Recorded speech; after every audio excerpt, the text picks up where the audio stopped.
Glória a Deus. Graça e paz, meus irmãos. Graça e paz, meus irmãos. Bom dia. Bom dia. Melhorou. É que eu estou com um problema de audição. Esses dias o Daniel está falando comigo, eu falo: filho, fala mais alto, eu não estou te ouvindo. Aí eu não sei se foi piada que minha filha fez, mas ela falou assim: acho que estava bom fazer uma limpezinha nesse ouvido aí, pai. Eu não sei se foi questão técnica ou se foi sarcasmo, mas de todas as maneiras, realmente nem sempre eu estou ouvindo tão bem, de vez em quando. Nós queremos agradecer a Deus pelo culto que nós tivemos ontem, pela cantata de Páscoa aqui. Algumas famílias não estiveram aqui conosco ontem, assim mesmo a igreja estava bem cheia. Os irmãos participaram conosco depois de um tempo de comunhão, foi um tempo muito bom. E nós louvamos a Deus por aqueles que puderam estar. Agradecemos a todos que trabalharam também, se prepararam aí para apresentar essa cantata de Páscoa. Foi um tempo muito abençoado do Senhor, e nós queremos agradecer a Deus. Queria saudar bem-vinda também a Isabelle, esposa do Caio, Deus abençoe, viu? Caião, Deus abençoe, muito feliz de ter vocês aqui conosco hoje. Deus abençoe vocês. Tem mais alguém nos visitando hoje, pela primeira vez? Se não, Deus abençoe todos os nossos irmãos. Eu falei Caião porque ele está forte agora. Quando ele era menorzinho, mais magro assim, aí eu conseguia dar uns abraços fortes nele, ele não se livrava. Agora não vou conseguir mais. Caio agora está grandão, está fortão. Deus abençoe, viu, Caio? Feliz de te ver aqui. Meus irmãos, hoje eu brinquei com o Marciano no começo da manhã, no final da escola bíblica, que eu precisei fazer alguns pequenos ajustes na rota aqui, naquilo que eu ia falar. Não mudei o tema, não mudei o texto, mas algumas coisas. E até antes, vocês estão vendo uma imagem aí, talvez não está tão bonito quanto está aqui na minha tela aqui. Quem sabe um dia a gente vai ter porque as outras TVs quebraram, por isso que não deu para fazer. Sabe, a gente põe um dia umas 4 ou 5, 6 TVs aqui, e aí fica mais bonito do que o projetor, O nosso culto de manhã não nos ajuda. Mas ontem foi aniversário do Marciano e da Isa. E cadê a Isa? Onde ela está? Está ali. E ontem ela fez essa pintura na hora do culto, na hora da cantata. Deus colocou no coração dela essa imagem, ela preparou, ela pintou na tela. Está ali a telinha, inclusive, lá guardada. E depois ela foi explicando ali no final tudo o que foi significando, e foi uma bênção, O aniversário foi dela, e na verdade Deus deu isso de presente para ela ontem, com toda certeza, essa inspiração. E aí por isso que eu pedi até para colocar, eu bati uma foto agora cedo ali, aí eu falei, coloca na tela. Não dá para ver com perfeição, mas depois eu vou jogar até no grupo da igreja essa imagem. A Ana pode fazer isso, depois joga no grupo da igreja, que aí os irmãos vão ver com mais detalhes aí, onde fala do texto do sacrifício do Senhor, da sua ressurreição, da bênção que é o Senhor Jesus na nossa vida. E nós entramos no mês de abril, estamos no ano da cura, e nós já estamos em abril, por incrível que pareça. Alguns dias atrás nós estávamos falando feliz ano novo, feliz 2026, e agora nós estamos no mês de abril, no nosso tema do ano da cura. E durante esse mês nós vamos falar sobre acessando pela fé a cura plena, ou a plenitude da cura. A fé vai ser um dos componentes explorados aqui, onde nós vamos trabalhar nos finais de semana, nas mensagens, para que nós possamos abrir um pouquinho a nossa mente, o nosso coração, para aquilo que o Senhor quer fazer conosco. Não tem a ver totalmente com o texto, mas eu quero te fazer aqui uma pequena comparação para você entender. Lembra quando Paulo escreveu assim: cada um profetize na proporção ou na medida da sua fé? Isso aí tem a ver com a relação que nós desenvolvemos com Deus. Eu muitas vezes não vou conseguir profetizar, trazer com clareza, com convicção, uma mensagem divina que está além da minha capacidade de crer naquilo que Deus está falando. E muitas vezes Deus vai levantar uma outra pessoa para dizer aquela palavra, porque ela já conseguiu entender pelos olhos da fé que aquilo é real. Significa então que algumas pessoas têm mais fé do que outras? Sim. Na Bíblia nós temos vários exemplos assim. Como que Jesus chamava os seus irmãos, os seus amigos, os seus discípulos em alguns momentos? Homens de pequena fé. Em outros momentos, surpreendentemente, ele quantificou de forma qualitativa a fé de algumas pessoas que não se esperava absolutamente nada. Como aquela mulher sírio-fenícia, quando Jesus disse: grande é a tua fé. Então a gente percebe que essa questão de quantidade, a gente não está falando aqui de matemática, mas nós estamos falando de integralidade do coração, quando depositamos a nossa confiança em Deus, crendo de que Ele vai fazer determinada coisa. Às vezes não tem a ver inicialmente com o tamanho da tua fé, porque a tua fé e a minha pode, em alguns momentos de desafio, ser do tamanho daquele pai que tinha o seu filho possesso, quando Jesus desceu do Monte da Transfiguração. E aquele pai foi atendido, inclusive, confessando a sua incredulidade. Ele disse assim: Senhor, eu creio, me ajuda a vencer a minha incredulidade. E quantas vezes a gente não precisa aprender esse componente tão importante e dizer: Senhor, me ajuda a vencer a minha incredulidade. O texto que nós vamos trabalhar nessa manhã é bem conhecido, está em Hebreus capítulo 11, versículo 1, e diz assim: ora, a fé é a certeza daquilo que esperamos e a prova das coisas que não vemos. E o texto já é desafiador, porque ele nos coloca para pensar de um jeito diferente. Como é que eu posso provar algo que eu não tenho nas mãos? Como é que eu posso constatar? Como é que eu posso tratar como fato algo que não é palpável? E aqui parece que o autor está nos provocando exatamente nesse sentido, porque ele está dizendo que a fé é a prova do que eu não vejo. E quando você pensa do ponto de vista humano, tudo que a gente pode provar tem a ver com aquilo que a gente pode tocar, com aquilo que a gente pode manusear, aquilo que a gente tem controle. Agora o autor aos Hebreus está nos dizendo algo interessante, porque ele está dizendo: a fé significa você estar totalmente fora do controle, confiando que só Deus pode te dar uma resposta diante do desconhecido. Ter fé é uma das maiores loucuras que o ser humano pode decidir viver, mas é a única alternativa para que nós possamos nos relacionar com Deus. Obrigado. O tema da mensagem dessa manhã: mantenha-se firme na rota da fé. Hoje em dia todo mundo usa GPS. Pessoas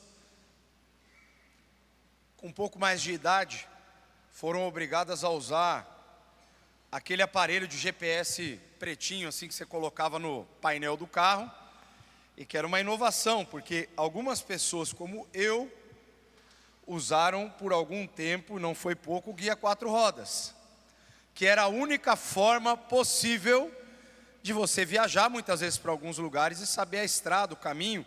Antes de você viajar, você pegava o guia 4 rodas, inclusive para saber o posto que você ia parar para abastecer e para comer, porque tinha lá as qualificações. Isso é do tempo do Guilmar, acho que ele vai lembrar isso aí, né, bem, né? Você olhava ali e falava, bom, esse posto no quilômetro tal, na saída tal, é um lugar bom para eu ir. Hoje em dia isso não existe mais. Hoje em dia, meu irmão, você chega no lugar mais inóspito do Brasil e até fora do Brasil, aqui na América Latina, com o Waze. A depender do seu plano de dados do teu celular, ele vai continuar inclusive com você no país que você atravessar, e você vai continuar e vai chegar até a porta do endereço que você colocou ali. Preciso, na maioria das vezes. Mas é interessante uma coisa: o GPS não é perfeito, porque ele lida com informações totalmente aleatórias. Ele é obrigado a lidar com pessoas que se distraíram e bateram o carro, com alguém que dormiu no volante, sofreu um acidente e parou uma rodovia. Ele é obrigado a lidar com um fluxo alto de carros anormal para aquele dia porque choveu. Ou seja, ele pode te dar uma direção, mas você não tem como ter certeza de que você vai chegar no momento, no horário e na direção exata que ele prometeu para você no começo da rota. É impossível fazer isso. Eu não sei se você já teve a sua rota mudada pelo seu GPS algumas vezes. E aí, de repente você falou assim, não, eu vou permanecer nessa aqui porque essa eu conheço.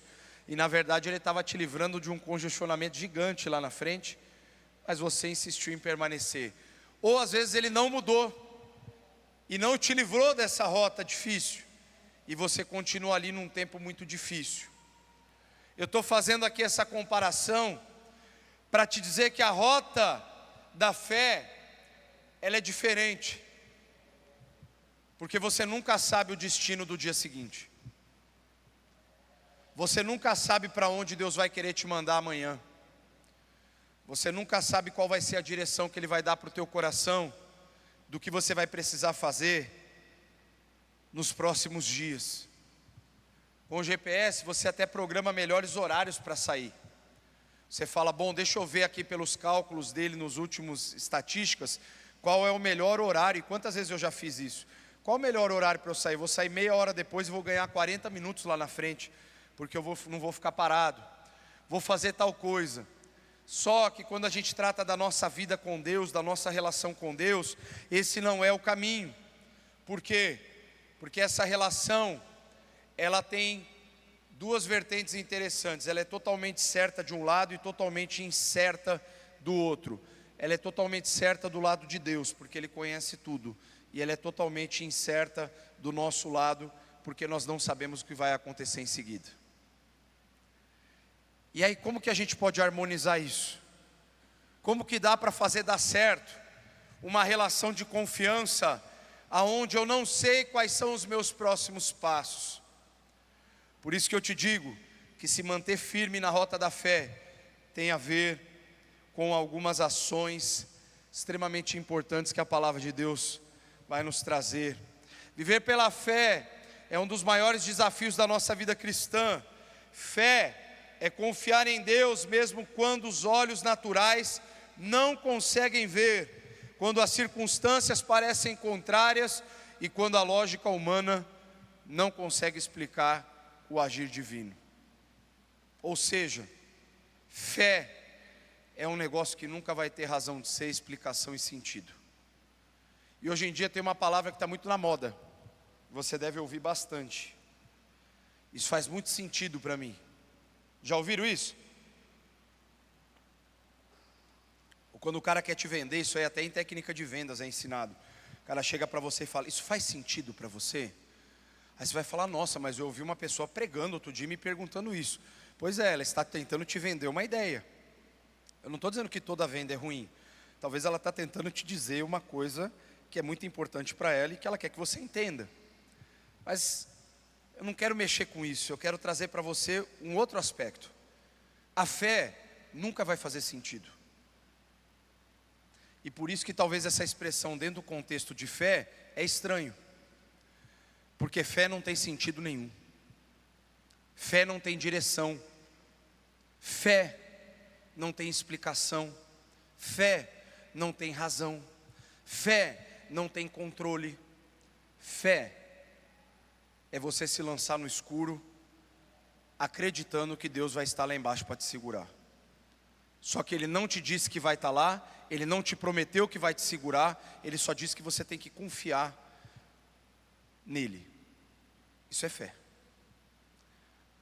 Ah, mas eu gosto de saber aonde eu estou me jogando. Então isso não é fé.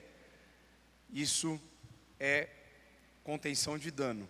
Você está tentando mais ou menos compreender como é que está o teu terreno à tua volta. E eu sei dizer bem sobre isso, porque eu sou uma pessoa extremamente sistemática para algumas coisas. E eu sempre gosto de saber tudo onde está e como vai ser. E não ter controle das coisas é algo extremamente difícil. Então, se você já se sentiu assim algumas vezes, eu entendo o que você está passando. Porque ter fé significa você abrir mão de tudo aquilo que você acha que você controla, de tudo aquilo que você acha que você administra, de tudo aquilo que você acha que você sabe, e dizer para Deus: Senhor, eu estou aqui, seja feita a tua vontade acima de todas as coisas. Por isso que não é fácil se manter na rota da fé. E eu coloquei aqui a frase: crer no Deus que não vemos com os olhos físicos é uma atitude de confiança profunda, é um posicionamento espiritual.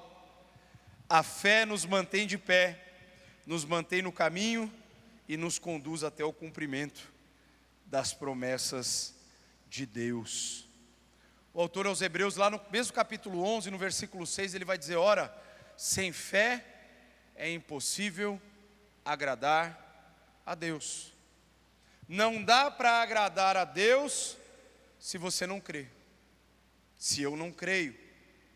Então, como se manter firme na rota da fé? Em primeiro lugar, não retroceda. Os pequenos passos de fé que você já deu algum dia, não retroceda deles. Você já viveu alguma experiência com Deus em algum momento da sua vida? Tirando eu, quem aqui já viveu? Pode ser uma, duas, não tem problema. Pode ser 600. Você já viveu alguma experiência de fé na sua vida? Joia, guarda essa experiência e não retroceda nela. Sabe como você e eu vamos aprender a ter mais fé?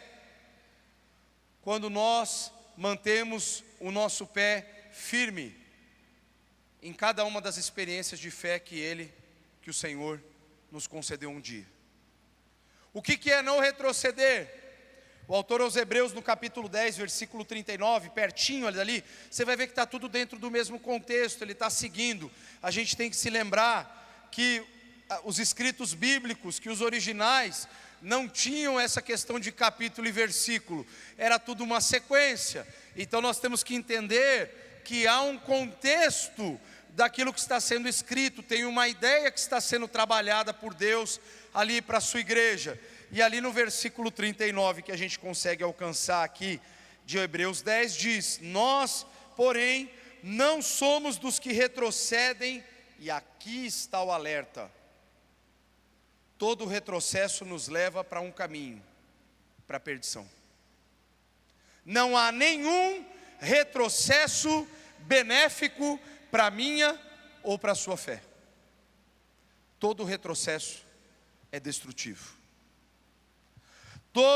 Mas alguém vai dizer: não, mas não é melhor dar um passo para trás para dar dois para frente? Isso tem a ver com lógica humana, com planejamento, e eu não estou discutindo isso. Eu estou falando de fé. Experiência de fé não se retrocede. Por quê? Porque se Deus te deu, qual é o motivo de você voltar para trás dessa experiência? se Deus só tem pensamentos de paz e não de causar dano para nós?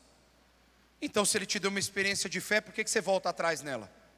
Não é possível, não é compatível.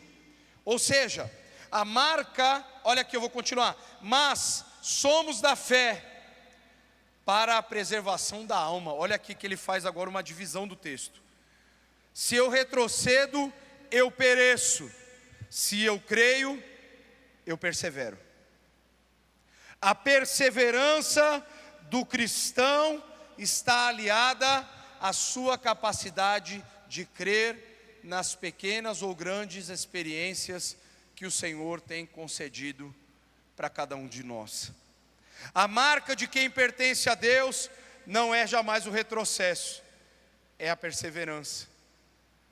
É perseverando que nós vamos encontrar a vida. A palavra de Deus nos diz.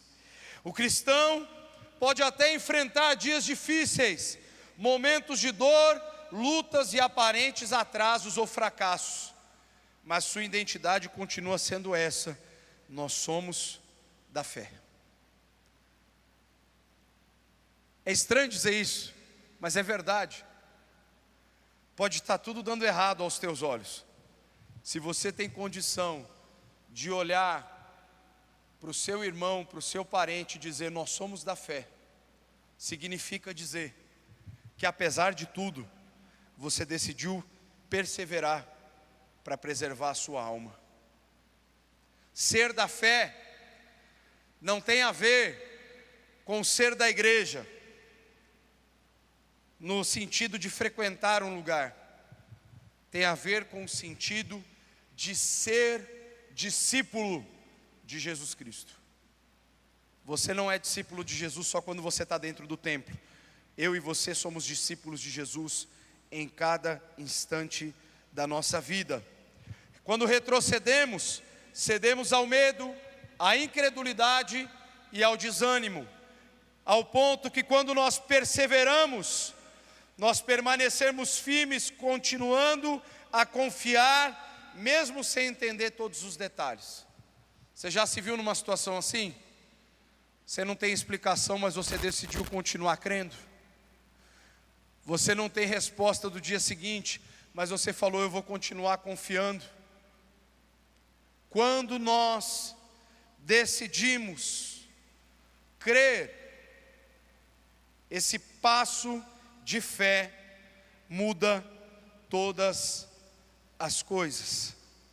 Não retroceder tem a ver com o que Paulo disse em 1 Tessalonicenses capítulo 1, versículo 10, que diz: e para aguardar dos céus o seu Filho, a quem ele ressuscitou dentre os mortos, a saber, Jesus, que nos livra da ira vindoura. E a gente faz uma pequena pausa aqui, e é importante essa pausa. Por que nós não podemos retroceder para a perdição? Porque um dia, hoje é Páscoa, celebramos a Páscoa, não foi no dia de hoje, mas o importante para nós é o que aconteceu, e de fato, Jesus morreu numa cruz e ressuscitou ao terceiro dia para nos dar a vida, e isso para nós é o que importa. Nós estamos falando do seguinte: o autor aos Hebreus diz que quem retrocede, perece.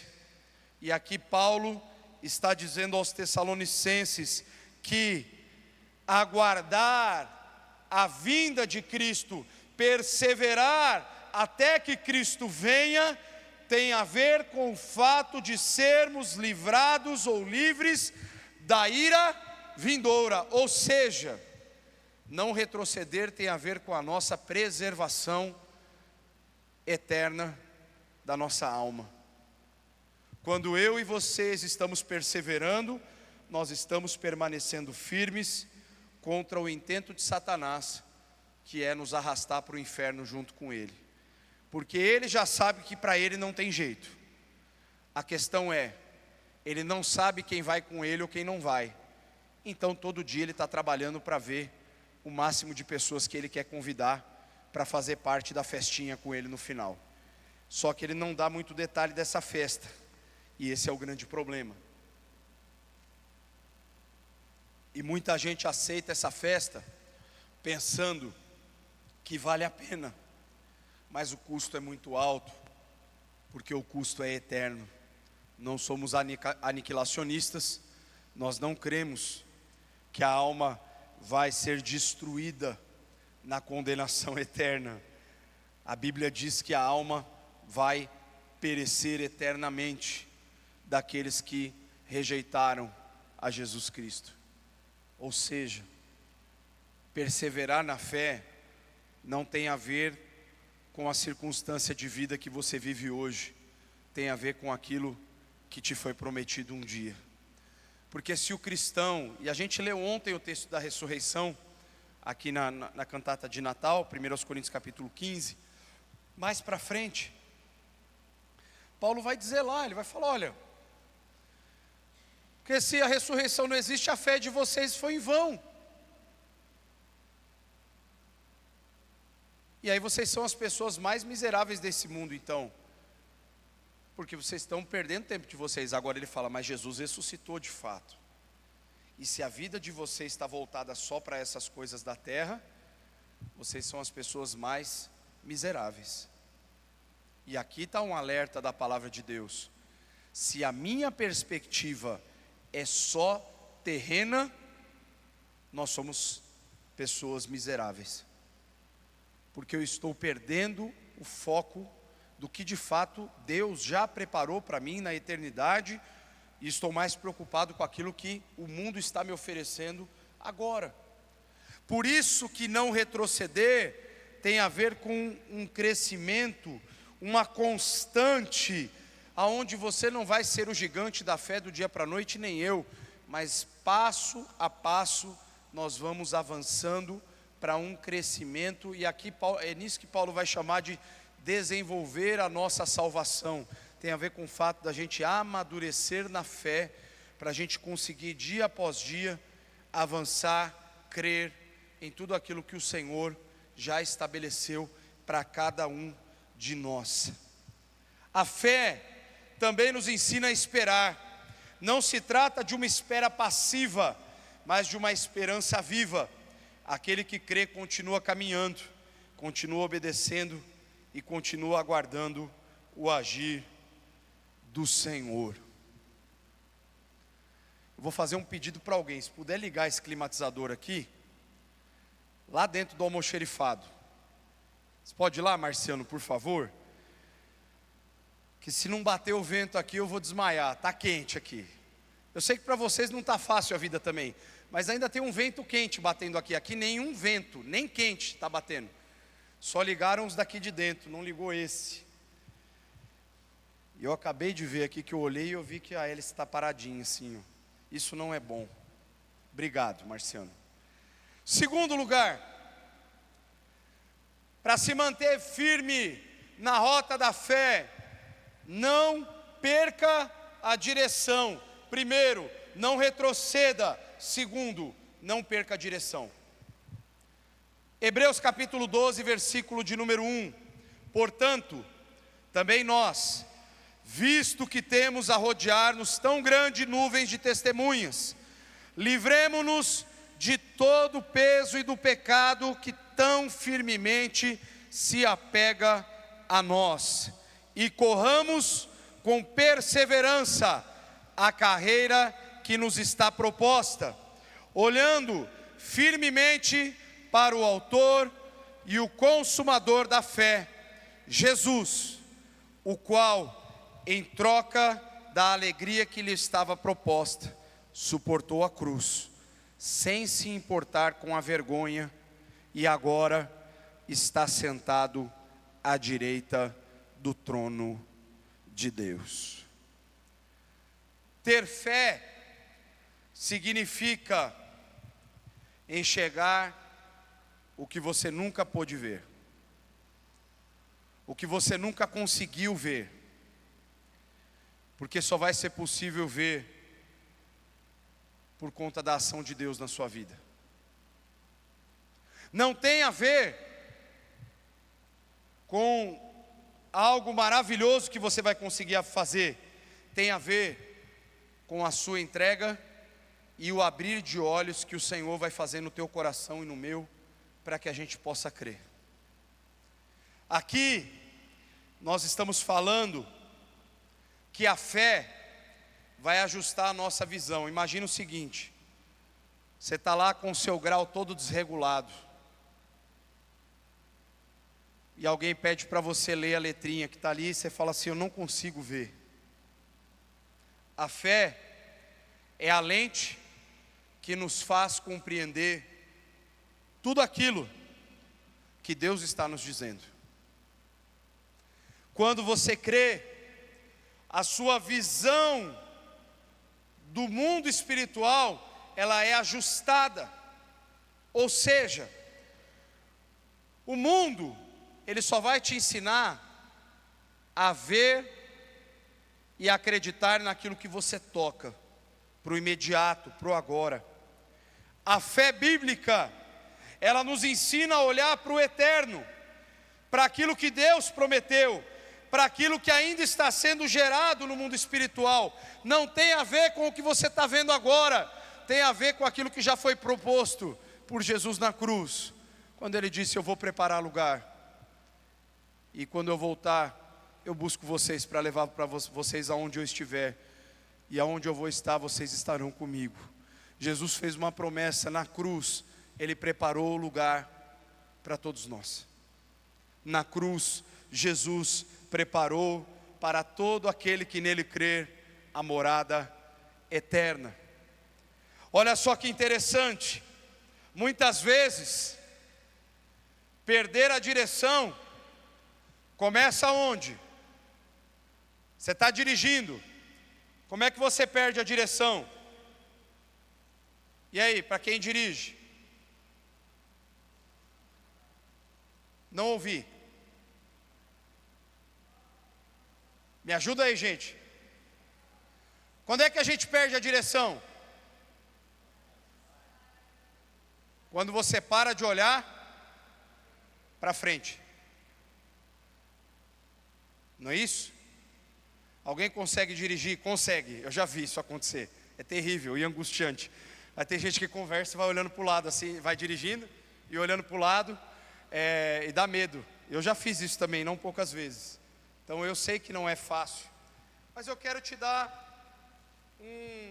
uma referência aqui. Abra sua Bíblia lá em Gênesis. Esse texto não está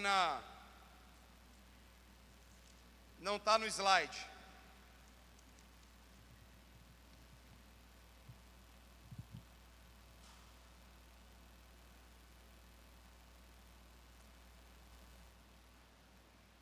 Gênesis capítulo 3, versículo 6.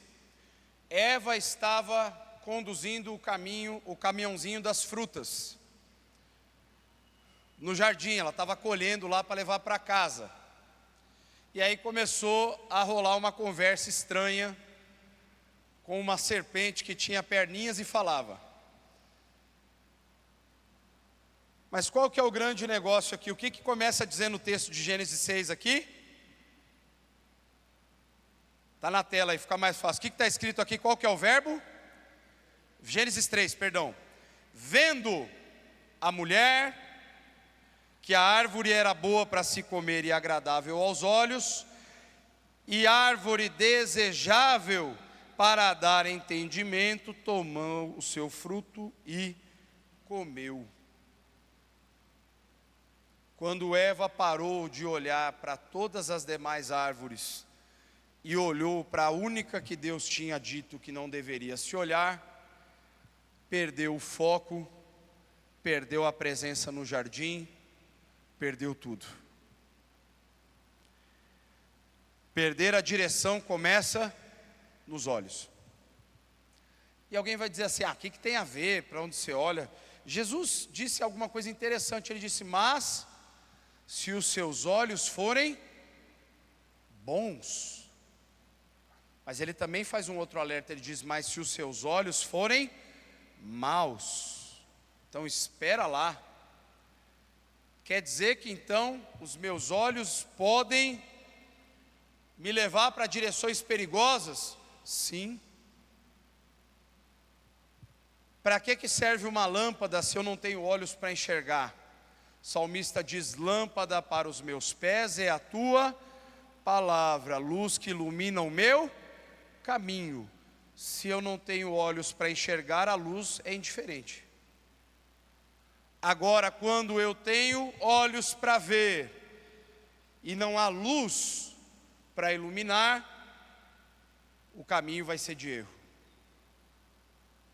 Quando olhamos apenas para o problema, para a circunstância, para a dor, para a limitação ou para a demora de uma resposta, nós corremos o risco de desanimar e olhar para a direção errada. Quando as circunstâncias da vida se tornam mais relevantes do que o autor da vida, estamos num caminho perigoso.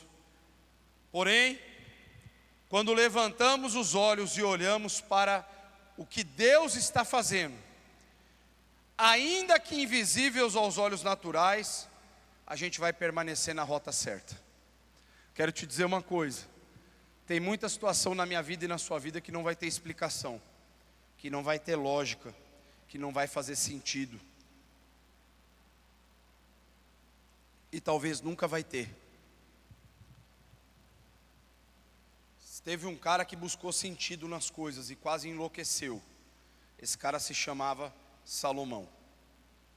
Vai ler Eclesiastes lá e você vai ver o que ele disse. Ele buscou entender todas as coisas, ele buscou sentido para tudo, ele era o cara mais sábio que tinha. E ele quase ficou maluco de pedra. Se desviou da fé, ficou pior no comportamento espiritual do que boa parte dos reis que o sucederam depois. Ele conseguiu ser pior, porque às vezes um rei ele se dobrava diante de Baal, o outro rei era diante de Astarote, ele era diante de todos, porque ele se casava com todas as mulheres para fazer alianças políticas, e ele se dobrava a cada um dos deuses delas. Então Salomão foi o cara mais sábio e mais idólatra que reinou Israel. Isso na minha humilde opinião. Porque diz o texto que ele se dobrava em cada templo que ele mandava fazer para as esposas que ele casava. Esse cara tentou buscar o sentido da vida. Que bom que no final ele voltou um pouquinho à lucidez e disse: vaidade, tudo é vaidade, é correr atrás do vento. Ele tentou entender muita coisa e não conseguiu. E eu vou te dar o mesmo conselho que serve para mim também. Não tente entender as coisas de Deus. Procure viver as experiências que Deus quer que você viva. Porque toda vez que você tentar explicar Deus em sua essência, você e eu vamos falhar. Porque nós somos incapazes de compreender a plenitude de quem nos criou. Eu e você somos incapazes. Foi só falar essa frase e o vento veio agora. Agora deu uma ajudada aqui, hein? Terceiro, para se manter firme na rota da fé, não pare até chegar ao destino final. Quero te dar um conselho: a sua fé te dá autonomia suficiente para chegar até o fim. Você não precisa fazer paradas. Você já ouviu alguém falar assim: eu dei um tempo na fé? Meu irmão, isso não existe biblicamente. Porque quando eu dou um tempo, eu parei, eu retrocedi. Eu não posso parar. A fé do cristão, sabe quando Jesus disse aquela expressão? Ele disse: as portas do inferno não prevalecerão contra a igreja. Por quê? Porque a igreja é um organismo vivo que só tem uma direção. Ela olha com os olhos firmes ao autor e consumador da sua fé, que é Jesus Cristo. Jesus está no céu reinando, glorificado. A igreja só tem uma direção que ela persiste, é em direção ao Cordeiro. A igreja não para. Por isso que quando alguém diz: eu estou parado na fé, não, na verdade você se desviou da fé. É difícil, né, pastor Fábio, falar essa expressão, né? Mas é a verdade.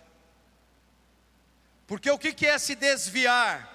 É não olhar mais para onde você tinha que manter os seus olhos sempre. Por isso que o autor aos Hebreus fala: mantenha o seu olhar em Jesus, o autor e o consumador da sua fé.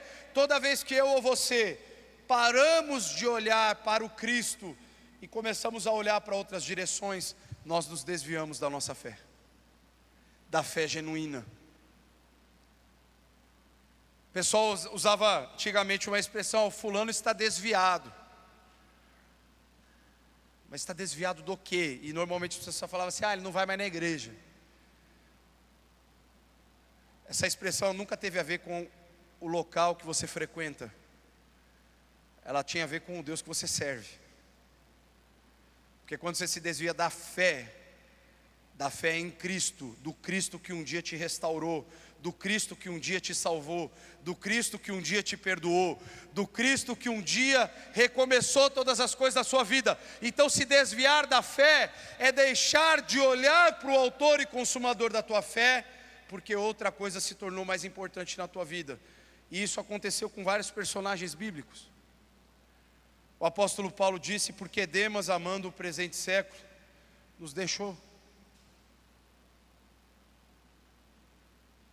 O apóstolo Pedro, no comecinho ali da sua trajetória antes de ser restaurado, ele deu uma escorregada feia.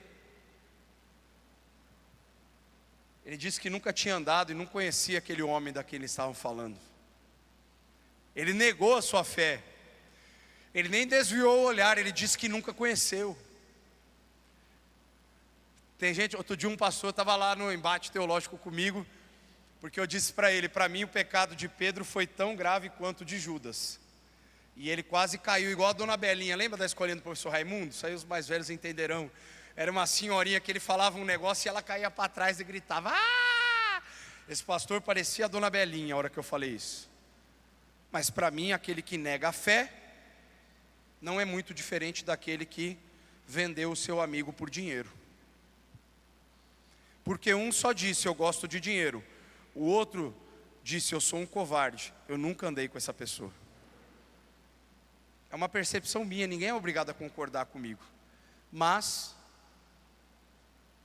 Paulo vai dizer um negócio interessante. Ele diz: aquele que não cuida da sua casa, da sua própria família, negou a fé. Ele diz isso a Timóteo, e é pior do que um descrente. Ou seja, negar a fé tem a ver com a decisão de não se manter nos princípios que você um dia e eu também decidimos caminhar olhando para Jesus.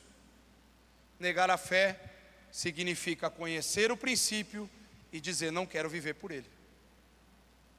Por isso que eu nego. Aqui, por que não vale a pena negar? E por que a gente não deve parar? A gente tem que prosseguir. Hebreus capítulo 11, versículo 16. Mas agora, desejem uma pátria superior, isto é, celestial. Por isso, Deus não se envergonha deles, de ser chamado o seu Deus, porque Ele preparou uma cidade. Gente, isso aqui é muito importante. Abra sua Bíblia aí lá em Hebreus capítulo 11. É o capítulo dos heróis da fé que nós estamos falando hoje. Não dá para a gente ler inteiro aqui, mas eu quero só trabalhar com você o contexto desse versículo 16, porque exatamente nesse momento o autor está falando de Abraão, o pai da fé. Se nós estamos falando de uma fé para manter o nosso coração firme, a gente tem que falar de um camarada que não era 100% firme, mas era um cara que decidiu obedecer, mesmo com as suas limitações. E por que eu estou dizendo que Abraão não era um cara totalmente firme? Porque Abraão teve alguns momentos em que, ao mesmo ponto que ele foi capaz de crer, e aí que a gente aprende a experiência da fé. Lembra que eu falei? A experiência que você vive na fé, mesmo passando por um momento difícil, ela vai te ensinar lá na frente as coisas serem um pouco diferentes. Quando você pega o contexto ali da vida de Abraão, por algumas vezes Abraão, ele omitiu o fato de Sara ser sua esposa. E isso podia ter custado muito caro para ele. Agora, o mesmo cara que disse, eu tive medo, falou para Abimeleque, eu tive medo que você ia me matar e ia tomar Sara como esposa. Aí você vai dizer assim, peraí, o pai da fé tinha medo? Tinha. Você tem medo também? Eu tenho às vezes. Então, eu, vocês e Abraão somos farinha do mesmo saco, porque nós fomos criados com um pequeno probleminha depois da desobediência de Adão e de Eva. Nós temos um pouquinho de vírus no nosso DNA e a gente sente medo, sim. A gente às vezes, mesmo sabendo que vai para o céu, a gente tem medo de morrer. A gente sabendo que é salvo, a gente não quer que alguém da família morra. A gente vê as situações à nossa volta e a gente tem medo do que está acontecendo à nossa volta. E alguém vai dizer, mas se você é cristão e a sua vida é de Cristo e você espera pelo céu, como que você sente medo? Porque nós somos humanos. Porque não existe nenhum super-herói aqui. O único que foi perfeito e nunca falhou foi o Senhor Jesus. Nós falhamos. Abraão aqui,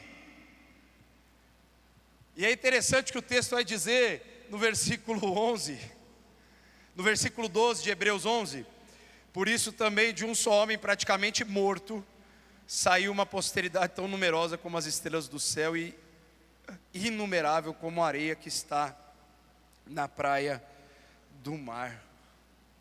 Abraão velho no fim da vida, Sara estéril, velha também, sem perspectiva de nada, Deus resolve fazer uma promessa. Só que aí aconteceu um detalhe. Antes o cara que tinha medo de perder a esposa, agora, quando ouve o Senhor lhe fazendo uma promessa, a Bíblia vai dizer lá em Gênesis que Abraão creu, e isso lhe foi imputado por justiça. Sara riu, e ela tentou dar um miguezinho lá em Deus, lá, não ri não. A gente faz isso às vezes. Já percebeu tentando dar umas desculpinhas para Deus? Você é Sarinha de vez em quando. Eu também. Mas às vezes a gente pode ser Abraão também. De ouvir uma palavra de Deus e falar assim, eu creio nisso. Eu recebo essa palavra. Eu vou viver por essa palavra. E Deus pega alguém quase morrendo e faz dele o pai de todo Israel. Às vezes a gente perde a perspectiva do que nos espera. Para Abraão, talvez o primeiro assunto ali era um filho que ele não tinha. Para Deus, era que através daquele filho viria o seu filho um dia ao mundo, da tribo de Davi, da tribo de Judá, da raiz de Davi, viria aquele que ele viria redimir toda a humanidade que estava caída. Abraão estava pensando na promessa que tinha a ver com um filho.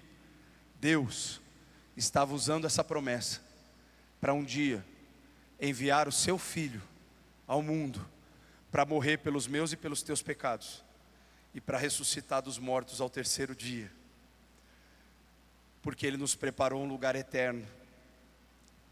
A promessa de Deus para Abraão não tinha a ver com uma vida única na terra, tinha a ver com construir uma conexão perdida no Éden.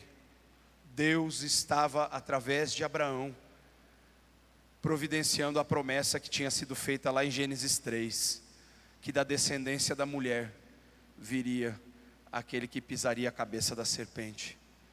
Deus estava, através de Abraão, o pai da fé, preparando o caminho para que um dia Jesus viesse a esse mundo. E aí quando nós vamos lendo todo esse contexto,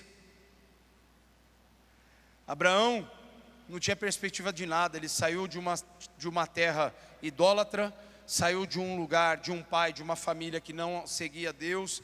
Ele foi o primeiro da sua família a ser chamado por Deus e ter uma experiência de transformação na sua fé. E a partir dele, Deus mudou toda a história da humanidade. Mas entenda, Deus não vai fazer nada na minha vida e na sua vida que se resuma à minha e à sua existência, senão seria muito pequeno. Tudo que Deus faz em mim, em você, Ele faz porque através de nós, Ele tem planos e propósitos muito maiores para atingir pessoas, nações, povos. Deus tem planos de transformar a vida de muitas e muitas pessoas através de mim e de você. E essa deve ser a perspectiva que nós temos. Nós não podemos parar até chegar no fim, porque existe uma rota traçada. E não dê desculpa que o seu combustível acabou, porque a fé é o combustível auto-renovável do meu e do seu veículo na caminhada cristã. A fé, se você nutri-la, ela nunca esvazia o seu tanque e o meu tanque. Nós estamos em busca de uma cidade prometida. Estamos atrás de uma promessa que foi feita pelo próprio Senhor Jesus para nós. E aqui o grande desafio, por que a gente não deve parar? Romanos, capítulo 1, versículo 16 e 17, diz: pois não me envergonho do Evangelho, porque é o poder de Deus para a salvação de todo aquele que crê, primeiro o judeu, também o grego, porque a justiça de Deus se revela no Evangelho, de fé em fé, como está escrito, o justo viverá pela fé. O meu combustível e o seu combustível é a nossa fé em Jesus Cristo. Não tem a ver com as situações que nós enfrentamos, tem a ver com a fé em quem nós professamos. Se a sua fé está em Cristo, as águas fortes podem bramir contra mim e contra você, mas elas não vão ser suficientes. O vento pode balançar o teu barco, se a sua fé está em Jesus. Lembre-se, o Senhor não deixa o teu barco virar. Ele pode até balançar, mas ele não vira. As águas podem até bater, mas elas não destroem a casa. Quando nossa fé está em Deus, quando nós firmamos a nossa fé em Cristo, essa fé vai nos lembrar que a caminhada não termina aqui, porque nós não cremos em alguém que está na terra, nós cremos em alguém que está à destra de Deus Pai Todo-Poderoso, na eternidade, e é lá, é para lá, é com Ele que nós estaremos. Você não vai viver numa terra que perece, você vai viver, e eu também, na nova Jerusalém que desce dos céus. A igreja de Jesus tem uma promessa muito clara. Existe um destino final eterno, existe uma promessa eterna, existe uma pátria superior preparada por Deus para aqueles que permanecem fiéis. Jesus disse: seja fiel até a morte, e eu te darei a coroa da vida. Existe algo que transcende a sua vida e a minha, é a eternidade na presença de Deus. A vida cristã é uma jornada, e nessa caminhada nós vamos ter dias de celebração e dias de batalha, momento de resposta rápida e momentos de espera. Mas quem está na rota da fé não pode parar no meio do caminho. Deus não me chamou e te chamou para parar no meio do caminho. Ele nos chamou para prosseguir. E por isso que o apóstolo Paulo vai dizer aos Filipenses: por isso, deixando para trás as coisas que ficaram, olhando firmemente para as que estão adiante, eu prossigo para o alvo, para combater, para completar a minha corrida, para receber a coroa. Paulo vai dizer no outro texto: eu combati o bom combate, completei a minha corrida, eu guardei a fé. Meu irmão, durante essa vida, a única coisa que importa é você guardar a sua fé. Porque sem fé é impossível agradar a Deus. Se você não tiver, não adiantou mais nada. Lembra do texto de Mateus 7? Senhor, Senhor, expulsamos demônios em teu nome, falamos em outras línguas, curamos pessoas e tal. Ele vai falar, eu nunca conheci vocês. Porque sem fé é impossível agradar ao Senhor. A fé é esse componente. A fé não apenas nos faz começar a jornada, ela nos sustenta até o fim dela. Se você guardar a tua fé, você fez tudo o que era necessário para perseverar. Para concluir, manter-se firme na rota da fé é decidir não retroceder diante das lutas, não perder a direção por causa das circunstâncias, não parar antes de chegar ao destino final. 3 coisas muito simples, muito fáceis, que eu sei que você já está fazendo. Eu estava precisando ouvir isso hoje, porque nem tudo aqui eu estava fazendo tão bem. Mas quem sabe tem 1 ou 2 aí que estão do mesmo jeito que eu. Se servir para você, que bom, serviu para mim também. Para a gente permanecer firme na fé, nós vamos nos lembrar que a fé vai nos conectar ao invisível de Deus, aquilo que você não podia ver com os teus olhos humanos. A fé vai possibilitar que você contemple o extraordinário, vai nos fazer avançar em direção às suas promessas, vai nos fazer acessar aquilo que Deus quer fazer e realizar em nós e através de nós. E eu vou te dizer, meu irmão, mesmo que você ainda não veja hoje, continue crendo. Faz da sua fé a fé daquele pai desesperado. Senhor, eu creio, mas ajuda a vencer a minha incredulidade. Pastor, mas essa é uma oração feia. Olha, se ela é feia, eu não sei. Eu sei que aquele pai fez e Jesus atendeu. Então, quer um conselho? Faça essa oração feia, contanto que Jesus te ouça. Porque se Ele ouvir a voz do teu coração, se Ele inclinar os ouvidos para dizer assim, ó, seja feito conforme você creu, não importa se a oração é grande ou pequena, se ela é bonita ou se ela é feia, aos olhos humanos, se Jesus te ouvir, o céu vai bradar, os demônios vão se prostrar, a voz de Jesus vai se manifestar, e contra Jesus não tem quem possa vencer. E eu concluo com essa última frase que está aqui na tela: quem anda pela fé permanece na rota até viver o cumprimento da promessa. Até você viver o cumprimento da promessa, você tem que permanecer firme. E essa ceia vai ser um marco para mim e para você. E eu vou te dizer por quê.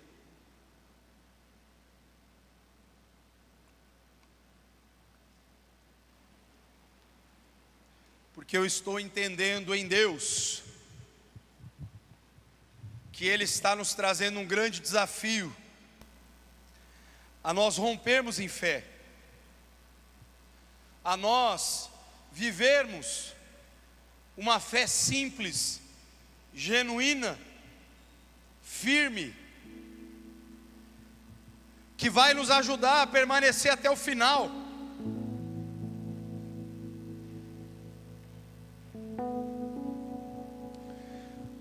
Uma vez lá na África, lá, o pastor Fábio me disse uma frase muito interessante. A gente estava conversando e ele falou assim: pastor Rubinho,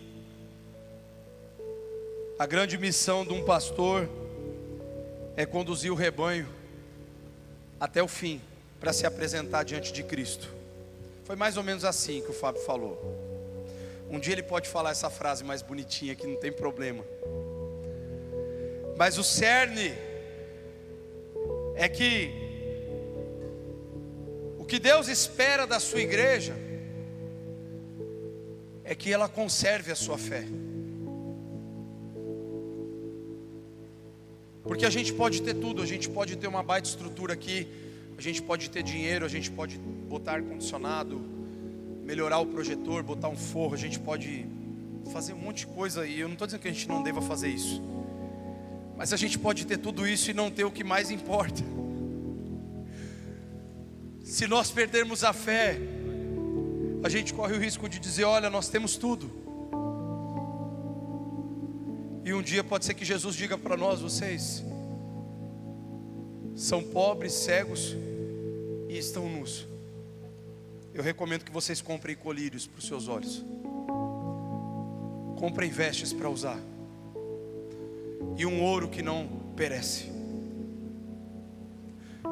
De que adianta a gente ter o mundo inteiro e perder a nossa alma? De que adianta você conquistar todas as coisas que você almeja e não chegar na cidade? Só vai entrar na cidade quem tiver fé.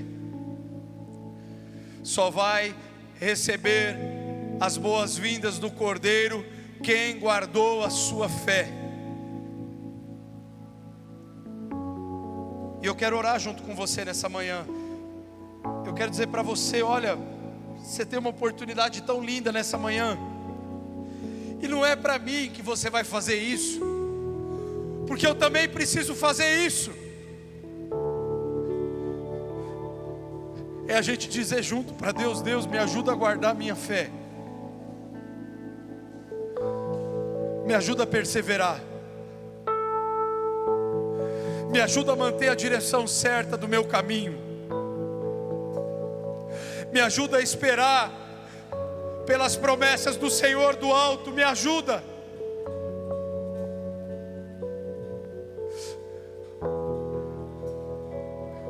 É isso que Deus quer que a gente fale para Ele. Por isso eu quero te convidar antes da ceia a você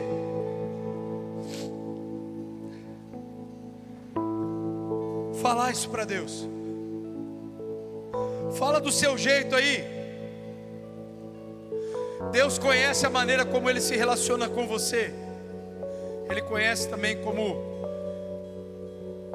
eu procuro falar com Ele. Mas diga para Ele: Senhor, olha, me ajuda a guardar a fé. Senhor, eu não estou guardando direito, mas me ajuda a guardar melhor. Senhor, eu não estou fazendo do jeito que o Senhor gostaria. Me ajuda a fazer o que o Senhor quer que eu faça. Senhor, está difícil de crer em alguns momentos. Senhor, me ajuda a vencer a minha incredulidade. Eu não sei o que você está precisando dizer para Deus hoje, mas eu quero dizer para você: diga para Ele tudo que está gritando dentro do seu coração, porque o que mais importa é o meu nome e o seu nome estarem escritos no livro da vida. Jesus disse aos discípulos: não se alegrem pelos sinais que vocês realizaram, mas se alegrem porque o nome de vocês está escrito no livro da vida. A minha alegria e a tua alegria não tem a ver com o que a gente conquistou.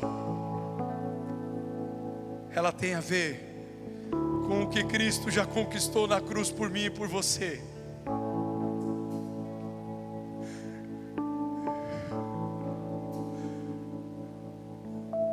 Por isso que Jesus veio, por isso que Ele morreu, por isso que Ele venceu a morte e ressuscitou, porque através da vida de Jesus, a primícia da ressurreição, nós agora podemos experimentar a ressurreição dos mortos, a ressurreição dos salvos, porque Jesus pagou o preço por mim e por você. Jesus mudou a minha e a sua história. Vamos ficar em pé. Eu quero convidar você para fazer essa oração. Você pode fazer aí do seu lugar mesmo.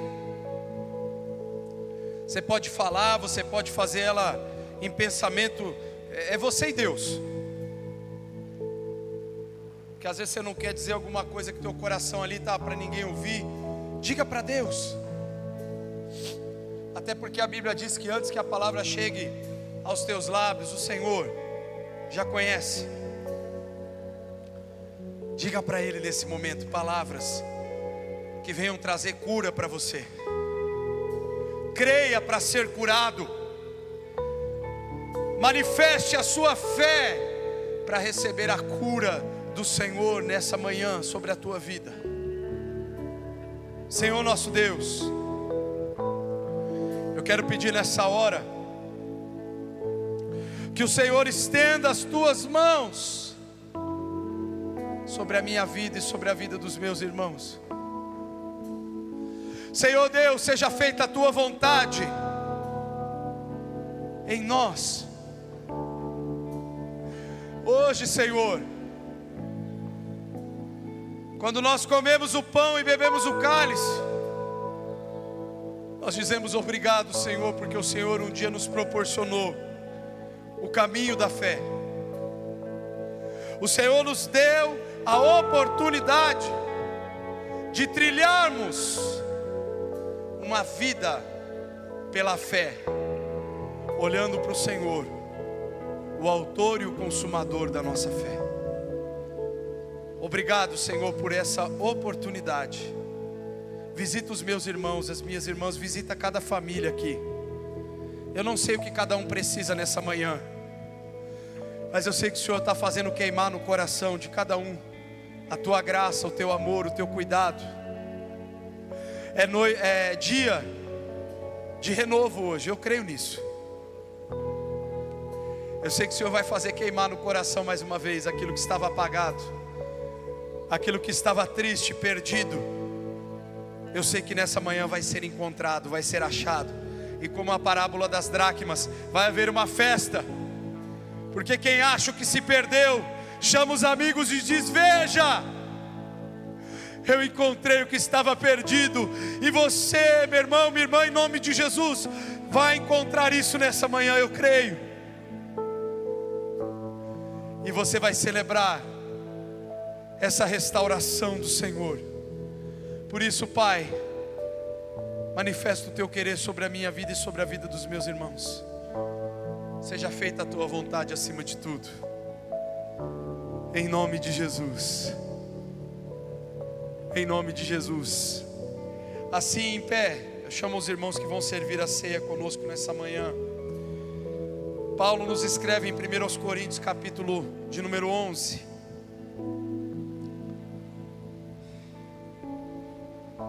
Ele vai nos dizer: